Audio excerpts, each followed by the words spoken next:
something that is now being apparently called Rollergate. I'm sure that none of you have noticed that Ruth looks slightly different. And if you haven't noticed, that's similar to many, many people in Surrey. Ruth, explain. So, I was in my kitchen on Sunday morning, making a thing of soup, like I do. Lovely music on cooking. But my fringe gets in my way, so always in the kitchen I have one of these Velcro rollers in the bowl on the side. So I put the Velcro roller in, did my cooking, and then thought, oh, better take Maggie out for a walk. I go out. Well, you know what's coming, don't you? You can imagine. So I'm walking the dog, and it's in my local neighbourhood, so I know lots of people and lots of dog walkers, you know. So I'm going, morning, and waving to you, and going, hi, is it morning? Like, oh, Maggie. I literally waved ban in the car, beeped me. I was like, morning, Fred, all that stuff. Nobody said a thing. I got back to the house, and as I got to the door, I've got a very shiny black front door, and as I was putting my key in, I could see my reflection. And I was like, oh, no, oh, no, no. I've got the picture. This is the picture.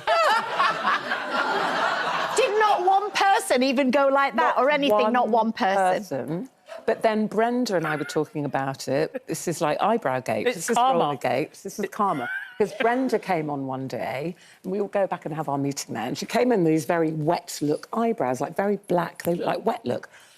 And I just thought, oh, it's an interesting eyebrow look. I've never seen that, said nothing.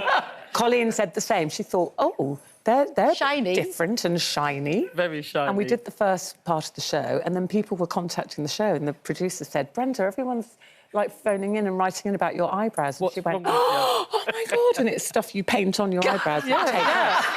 But I would have told you, Ruth, if you'd have come on set, I would have said, Ruth, you've still got a curler in. But, you know, that's kind of trend-setting still. That doesn't look so bad. You can carry it. Start a bit of a trend. Do you know what I mean? And you could match it to your outfit. Ina Sharples, didn't Ina Sharples? Yeah, she did. She had a Hilda. Hilda. Friend sent me a picture of Hilda Ogden, predictable, of course.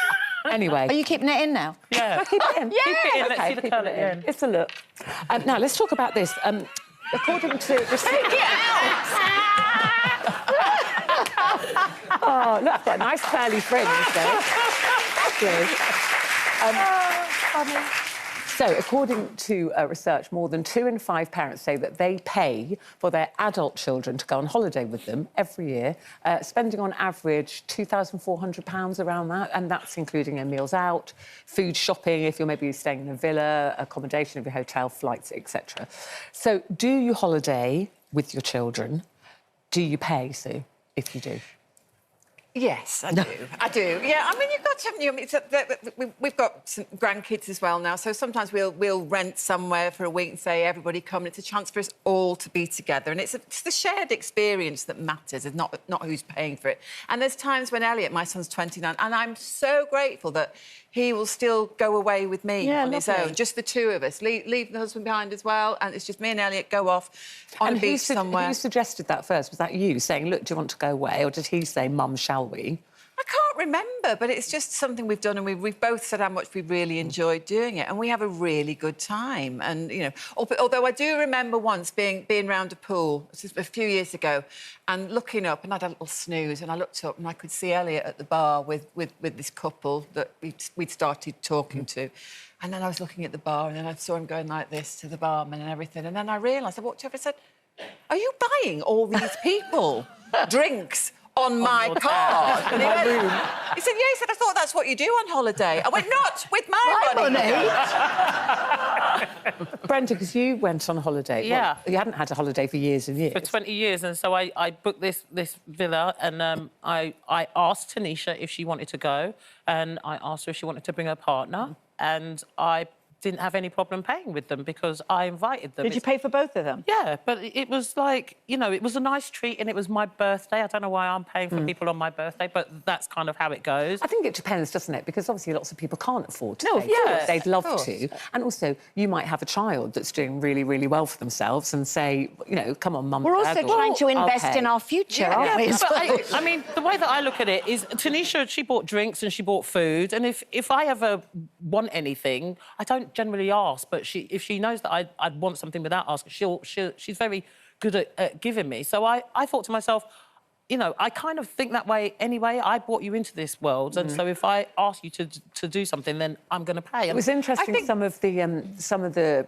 producers and things in our team this morning was the opposite, and they were saying their parents will go on holiday. They'll go on holiday with their parents, but they always have to pay for themselves. Leave them I said, well, it's maybe even though they said, oh no, my parents probably could afford to pay for me, but they choose not to. So we. And one of our producers said the question, well, what would your parents say if you said, oh, I'd love to, Mum and Dad, but I can't afford it? And he said they'd just say, well, have a nice time at home and feed the cat.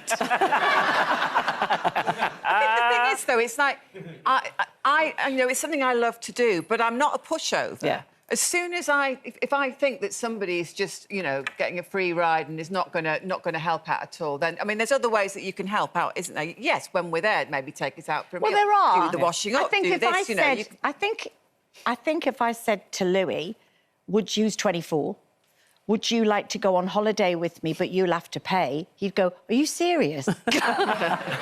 But he always says you over-organise them all. Yeah. No, I do. I think that's the downside, that I do tend to. You know, Matty goes, Mum, you know, we love you so much, but you're always organising things that no one wants to do. But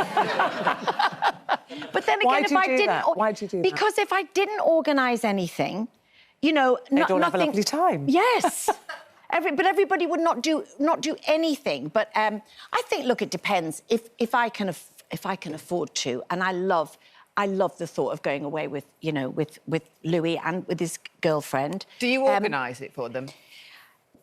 Oh, sort of. Well, it wouldn't get organised. It wouldn't get organised. You know, Matty would pay for himself. But again, I think it doesn't depend. It also, listen, if I went away, I wouldn't expect Louis, who's in the theatre at the moment, to pay for everything. But I would be disappointed if in the trip he didn't say, look, can, you know, Edie and I take you for a pizza or something that's... But when he gets his first big movie role in some big Netflix thing, then he can pay for you. Yeah. I want the Bel Air rest home. Yeah. Yeah, please. We've got to be nice to Shady them now. Pines.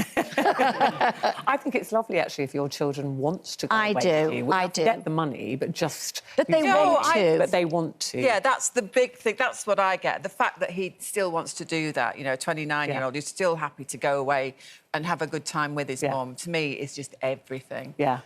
Yeah, very nice. OK, interesting topic, that one.